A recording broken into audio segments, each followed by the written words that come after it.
அல்லாஹ் ஒருவனுக்கு உரித்தாகட்டுமாக.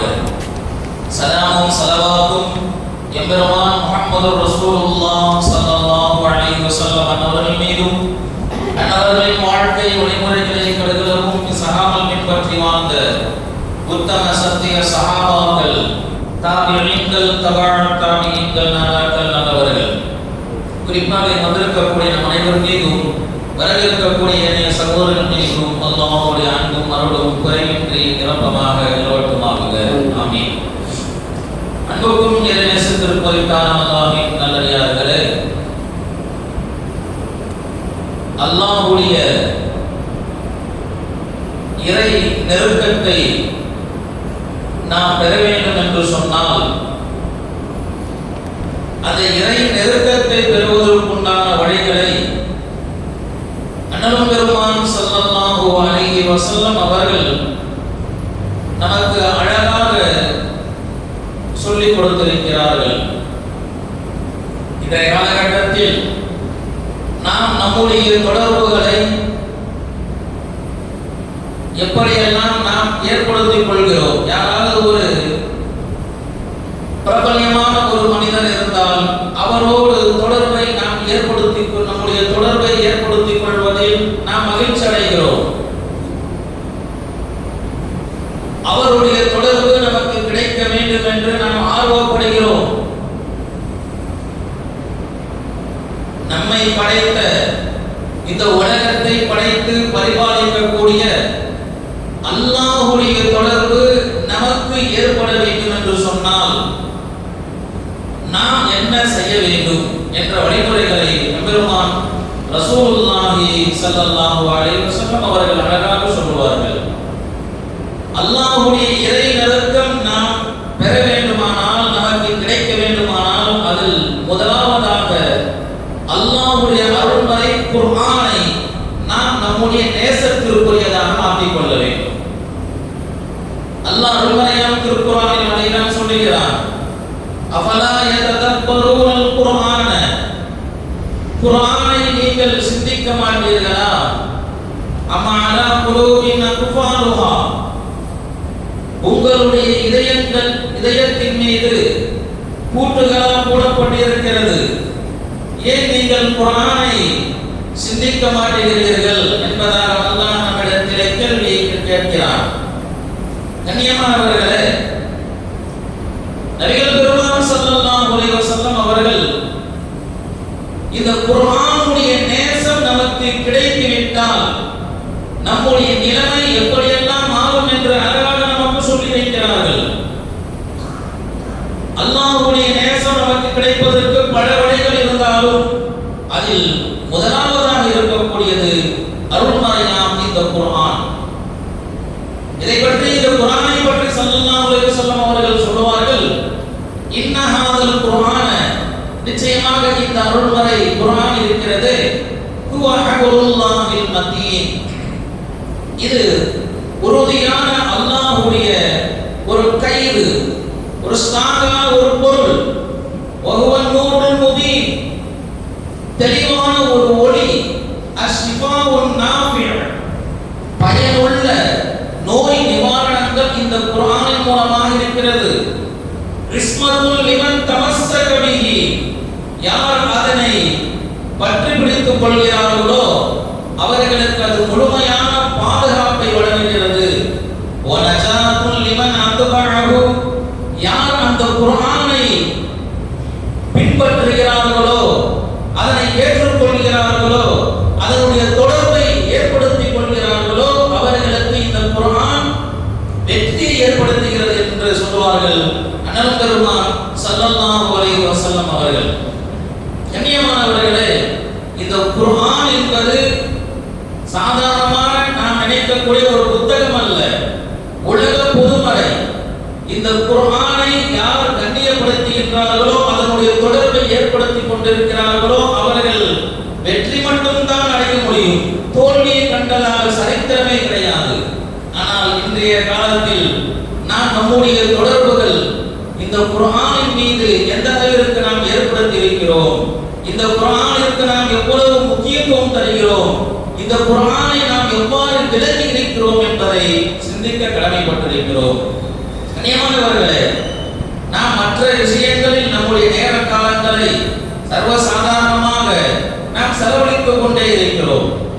அல்லாஹ்வுடைய அருள்மறையாம் திருக்குர்ஆனை கற்றுக்கொள்ள வேண்டும், அதனை ஓத வேண்டும் என்று நம்முடைய மனம் இசைவதில்லை, ஆசைப்படுவதில்லை.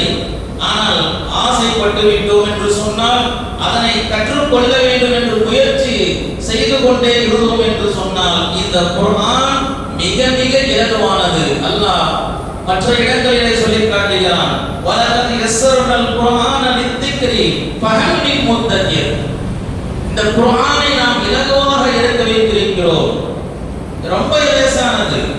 ஆனால் கற்றுக்கொள்வதற்கு நாம் சிரமமாக நாம் நினைத்துக் கொள்கிறோம். அவ்வாறல்ல, இந்த குர்ஆனை நாம் எப்படி நெருங்குகிறோமோ அது போன்று இந்த குர்ஆன் நமக்கு மிக இலகுவாக மாறிவிடும். கண்ணியமானவர்களே, இந்த குர்ஆனுடைய விஷயத்தில் நாம் மிக கவனமாக இருக்க வேண்டும். சரியாக இன்னும் 3 மாதங்கள் தான் இருக்கிறது ரமலான் வருவதற்கு. ஒவ்வொரு வருடமும் நாம் சொல்வதுதான், ரமலானில் நாம் எப்படியாவது ஒரு குர்ஆனை நாம் நம்முடைய கண்களால், நம்முடைய வாய்களால், நம்முடைய கரத்தால் பார்த்து ஓதி அதை ஒரு குர்ஆனை நினைவு செய்ய வேண்டும் என்று நாம் ஒவ்வொருவரும் ஆசைப்பட வேண்டும். அதற்குண்டான முயற்சியை நாம் மேற்கொள்ள வேண்டும். ரொம்ப இலகுவானது. மற்ற விஷயமெல்லாம் ரொம்ப பாரதூரமான விஷயத்தெல்லாம் சர்வசாதாரணமாக நாம் கற்றுக்கொள்கிறோம். குர்ஆனை அல்லாஹ் இலகுவானது என்று சொல்கிறான். ஆனால் கற்றுக்கொள்வதற்குண்டான நேர அவகாசங்களை நாம் தான் ஏற்படுத்திக் கொள்ள வேண்டும். கண்ணியமானவர்களே, ரமலானுக்கு முன்னால் நாம் நம்முடைய குர்ஆனுடைய விஷயம் நாம் கவனமாக இருந்து அதனை எப்படியாவது நான் தராவீஹ் தொழுகையில் கேட்பது ஓதுவது அது வேறு விஷயம்.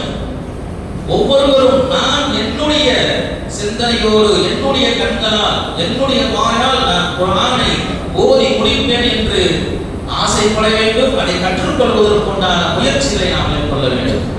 கண்ணியமான பெருமக்களே, நாம் சொல்லிக் கொண்டுதான் இருக்கிறோம். யார் விரும்பினாலும், யார் ஆசைப்பட்டாலும் இன்ஷா அல்லாஹ் நாம் சொல்லிக் கொடுப்பதற்கு தயாராக இருக்கிறோம். அல்ஹம்துலில்லாஹ், நிறைய கல்லூரி மாணவர்கள் 10வது 12வது வகுப்பு படிக்கக்கூடிய மாணவர்கள் எல்லாம் அவர்கள் பள்ளிக்கூடங்கள், அந்த கல்லூரிகளுடைய நேரங்கள் போக மற்ற நேரங்களில் மக்ரிபுடைய நேரத்தில், மக்ரிபுக்கு பிறகு இஷாவுடைய நேரத்தில் இன்னும் யாரும் வரவில்லை. மற்ற நேரங்களில் நம்மிடம் அந்த குர்ஆனை கற்றுக்கொள்கிறார்கள். ஆர்வம் இருந்தால், ஆசை இருந்தால் இன்ஷா அல்லாஹ் கண்டிப்பாக இந்த குர்ஆன் நமக்கு மிக இலகுவாக மாறிவிடும். அதேபோல் இந்த குர்ஆனை நம்முடைய பிள்ளைகளுக்கு கற்றுக் கொடுப்பதில் நாம் மிக மிக கவனமாக இருக்க வேண்டும். இன்றைய காலகட்டம் எப்படி இருக்கிறது என்று சொன்னால், பள்ளிக்கூடத்தினுடைய முழு நம்முடைய பிள்ளைகளுடைய நேர காலங்களையும் பள்ளிக்கூடம் சார்ந்ததாக இருக்கிறது. பள்ளிக்கூடம் விட்டு நாம் வீட்டுக்கு வந்து சிறிது நேரத்தில் அவர்கள் டியூஷன், இது போன்ற இந்த மார்க்கம் சார்ந்த, குர்ஆன் சார்ந்த, ஷரியத் சார்ந்த விஷயங்களை விட்டு நம்முடைய பிள்ளைகள் தூரமாக செல்லக்கூடிய இந்த காலகட்டத்தில் நம்முடைய பிள்ளைகளுக்கு குர்ஆனை கற்றுக் கொடுப்பதில் நாம் ரொம்ப கவனமாக இருக்க வேண்டும். பள்ளிக்கூடம் செல்லவில்லை என்று சொன்னால், சாதாரணமாக டியூஷன் செல்லவில்லை என்றால் கூட நாம் அவர்களை கண்டிக்கிறோம், பிள்ளைகளை கேட்கிறோம். ஆனால் மக்தப் மதரசாவுடைய விஷயத்துல நம்ம கோட்டை இருக்கிறோம். ஒவ்வொரு மாணவிகளுடைய ஆரம்ப பள்ளிக்கூடம் மக்தப் மதரசா. இந்த மதரசாக்களில் நாம் நம்முடைய பிள்ளைகளை சரியாக இணைத்து விட்டோம் என்று சொன்னால், நாம் சரியாக நம்முடைய பிள்ளைகளை அனுப்பி வைத்து விட்டோம் என்று சொன்னால் இன்ஷா அல்லாஹ் நம்முடைய பிள்ளைகள் வழி தவற மாட்டார்கள். மார்க்கத்தின் மீது பற்றுள்ளவர்களாக மாறிவிடுவார்கள், ஷரியத்தை பின்பற்றக்கூடியவர்களாக மாறிவிடுவார்கள். ஏன், நம்முடைய மௌத்துக்கு பின்னால் நமக்கு துஆ செய்யக்கூடிய நல்ல பிள்ளைகளாக உருவாகி விடுவார்கள். நபிகள் பெருமான் ஸல்லல்லாஹு அலைஹி வஸல்லம் அவர்கள் சொல்வார்கள், ஒரு மனிதன் மௌத்தாகிவிட்டால் அவனுடைய எல்லா காரியங்களும் அதோடு நிறுத்தப்படுகிறது, துண்டிக்கப்படுகிறது. 3 காரியங்களை தவிர. அதில் அதில் ஒன்று, நாம் பெற்றெடுத்த நம்முடைய பிள்ளைகளை நல்லொழுக்கம் உள்ளவர்களாக, மார்க்கத்தினுடைய ஞானம் உள்ளவர்களாக, மார்க்க சிந்தனை உடையவர்களாக, குர்ஆனுடைய கல்வியை அவர்களுக்கு போதித்த நல்ல ஒரு மனிதர்களாக நாம் அந்த பிள்ளைகளை உருவாக்கி விட்டோம் என்று சொன்னால், அந்த பிள்ளைகள் தான் நமக்கு துஆ செய்வார்கள். யதுஉ லஹு வலதுன் சாலிஹுன் யதுஉ லஹு, நமக்கு துஆ செய்யக்கூடிய நல்ல பிள்ளைகள், அவர்களுடைய துஆக்களும் அல்லாஹ் தஆலா ஏற்றுக்கொள்கிறான். இந்த மூன்றை தவிர 3 விஷயங்கள், அதில் ஒன்று மட்டுமா என்று சொல்லியிருக்கிறேன். சதகத்துன் ஜாரியா, பயனுள்ள கல்வி என்பதாக அந்த ஹதீஸில் வரும். நாம் நம்முடைய பிள்ளைகளை இந்த மார்க்கம் சார்ந்த விஷயத்தில் ஈடுபட்டு விட்டோம் என்று சொன்னால், நமக்கு துஆ செய்யக்கூடிய நல்ல பிள்ளைகளாக அவர்கள் உருவாகி விடுவார்கள். சையத் அல்ஹம்துலில்லாஹ். அதேபோல் நம்முடைய பிள்ளைகளை ஹாஃபில்களாக நாம் ஆக்கிவிட்டோம் என்று சொன்னால், அல்லாஹு அக்பர், அந்த ஹாஃபில்களுக்கு உண்டான மகிமை மரியாதை அல்லாஹ்விடத்திலே எவ்வளவு சிறப்பானது. அந்த ஹாஃபில்களை பெற்றெடுத்த அந்த தாய் தந்தையர்களுக்கு உண்டான சிறப்புகள் எவ்வளவு உயர்வானது என்று அண்ணல் பெருமான் ஸல்லல்லாஹு அலைஹி வஸல்லம் அவர்கள் சொல்லக்கூடிய அந்த பொன்மொழிகளை நாம் பார்க்கும் பொழுது நமக்கும் ஆசையாக இருக்கும். எந்த அளவிற்கு என்று சொன்னால், ஒரு ஹாஃபில், நாம் நம்முடைய பிள்ளையை, நாம் பெற்றெடுத்த நம்முடைய மகனையோ மகளையோ ஹாஃபிலோ ஹாஃபிலாகவோ நாம் ஆக்கிவிட்டோம் என்று சொன்னால், அவர்களுக்கு உண்டான சிறப்புகள் வேறு.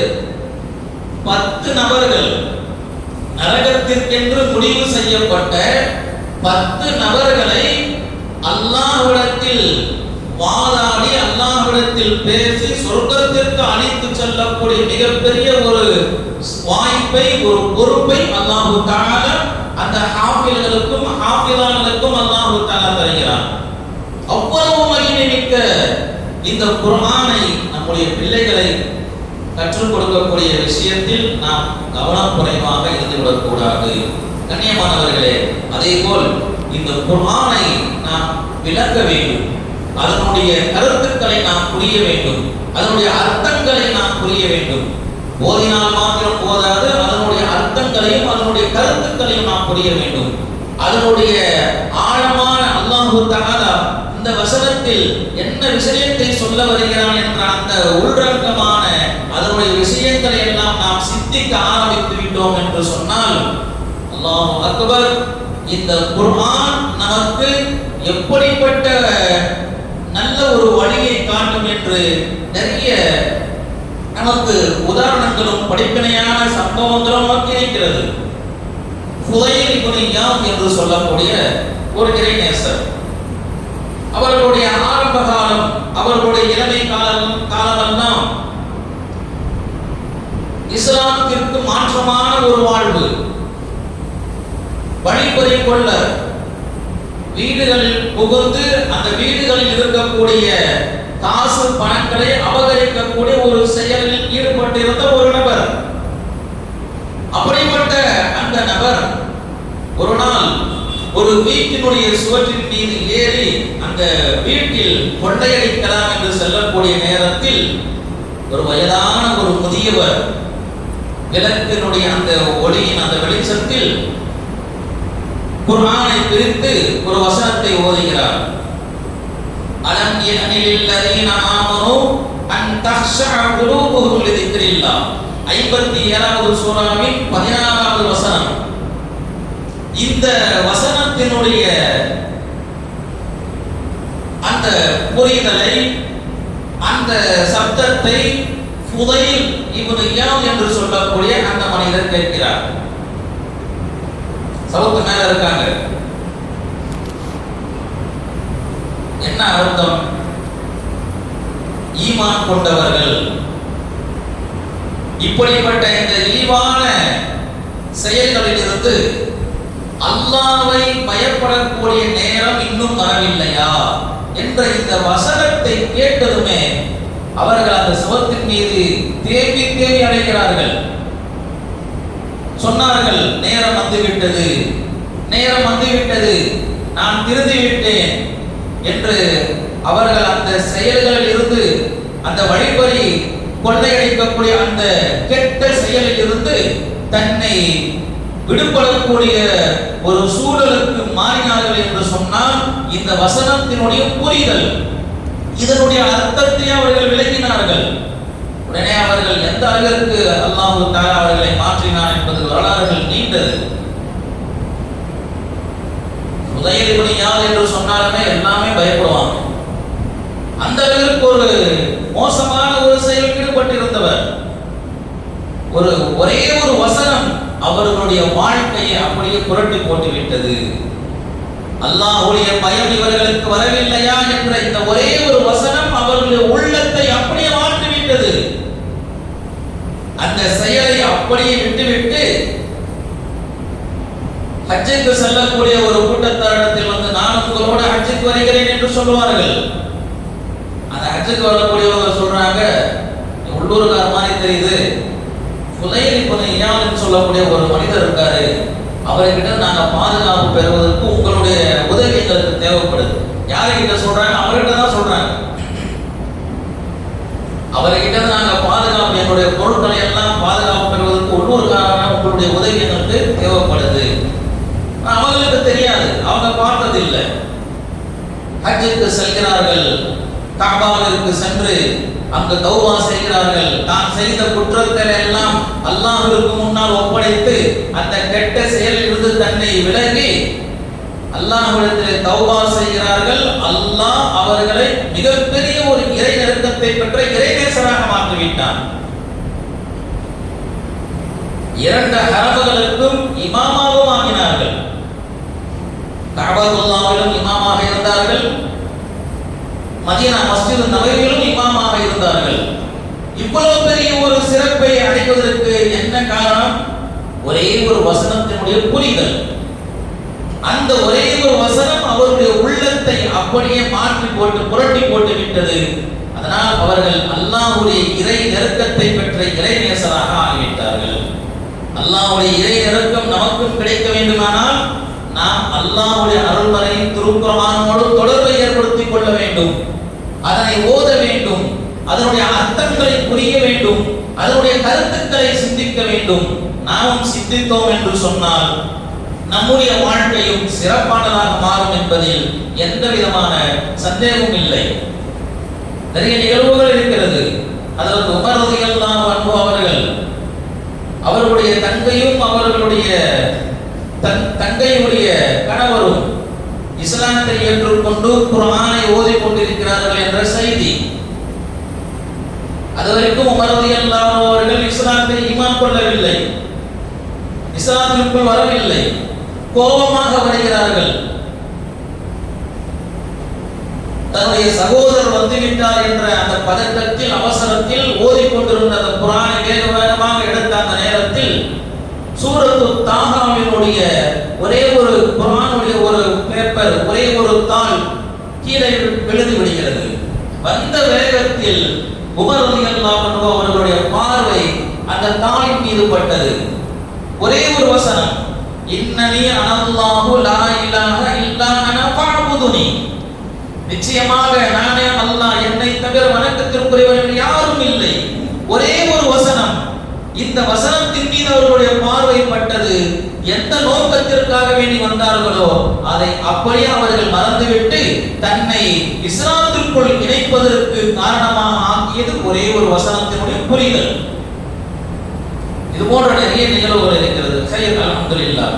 அதே போல் அல்லாஹ்வுடைய நெருக்கத்தை நாம் பெற வேண்டும் என்று சொன்னால் நாம் அதிகமாக நஃபிலான வணக்கங்களில் தன்னை ஈடுபடுத்திக் கொள்ள வேண்டும். அத்தகர்ரபு இலல்லாஹி பின் நவாஃபில், நஃபிலான வணக்கங்களின் மூலம் நாம் என்ன செய்யலாம்? அல்லாஹ்வுடைய இறை நெருக்கத்தை பெறலாம். அபூ ஹுரைரா ரலியல்லாஹு அன்ஹு அவர்கள் அறிவிக்கக்கூடிய ஹதீஸ், திர்மிதி, இப்னு மாஜா போன்ற ஹதீஸ் கிரந்தங்களில் வரக்கூடியது. நாம் நஃபிலான வணக்கங்களின் மூலம் நாம் அல்லாஹ்வை நெருங்கிக் கொண்டே இருக்கும் பொழுது ஒரு கட்டத்தில் அல்லாஹ் நம்ம எந்த அளவிற்கு நேசராக ஆக்கிக் கொள்வான் என்று சொன்னால், நாம் பிடிக்கக்கூடிய கரமாக, நடக்கக்கூடிய காலாக, நாம் பார்க்கக்கூடிய பார்வையாக, கேட்கக்கூடிய கொடுக்கக்கூடிய சரியாக அல்லாஹ் தஆலா நமக்கு நெருக்கமாக ஆகிவிடுவான் என்று சொல்வார்கள் அண்ணலும் பெருமான் ஸல்லல்லாஹு அலைஹி வஸல்லம் அவர்கள். நஃபிலான வணக்கங்கள் நிறைய இருக்கிறது. ஒது செய்தால் அந்த ஒதுவுக்காக வேண்டி 2 ரக்காத், பள்ளிவாசலுக்கு வந்தால் பள்ளிவாசலுக்கு தஹிய்யத்துல் மஸ்ஜித் 2 ரக்காத், லுஹா 2 ரக்காத், இஸ்ராக், அவாமின் நஃபில், இது போன்ற நம்முடைய ஃபர்து சுன்னத்தான தொழுகைகளை தவிர இந்த நஃபிலான தொழுகைகளையும் நாம் அதிகமாக தொழும் பொழுது அல்லாஹ்வுடைய இறை நெருக்கத்தை பெறக்கூடியவர்களாக நாம் ஆகிவிடுவோம். அல்லாஹ்வுடைய இறை நெருக்கத்தை பெற்றுவிட்டால் ஜிப்ரீல் அலைஹிஸ்ஸலாம் அவர்களை அல்லாஹ் தஆலா அழைப்பானாம்.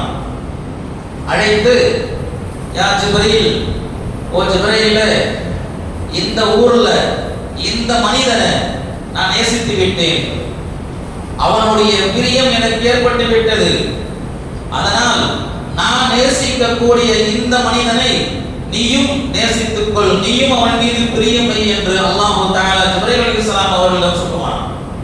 ஜிப்ரீல் அலைஹிஸ்ஸலாம் அவர்கள் வானத்தில் உள்ள அத்துணை வானவர்களின் மலக்குகளையும் அழைத்து, அல்லாஹ் இந்த மனிதரை நேசித்து விட்டான், நானும் அவரை நேசிக்கிறேன், நீங்களும் அவர்களை நேசியுங்கள் என்று வானத்தில் உள்ள மலக்குகளையும் அழைத்து பூமியில் உள்ள அத்துணை மலக்குகளையும் அழைத்து ஜிப்ரீல் அலைஹிஸ்ஸலாம் அவர்கள் அந்த மனிதனுடைய சிறப்பை பற்றி எல்லா வானவர்களிடத்திலும் சொல்லுவார்கள் என்று ஹதீஸ் மூலமாக நாம் பார்க்கின்றோம்.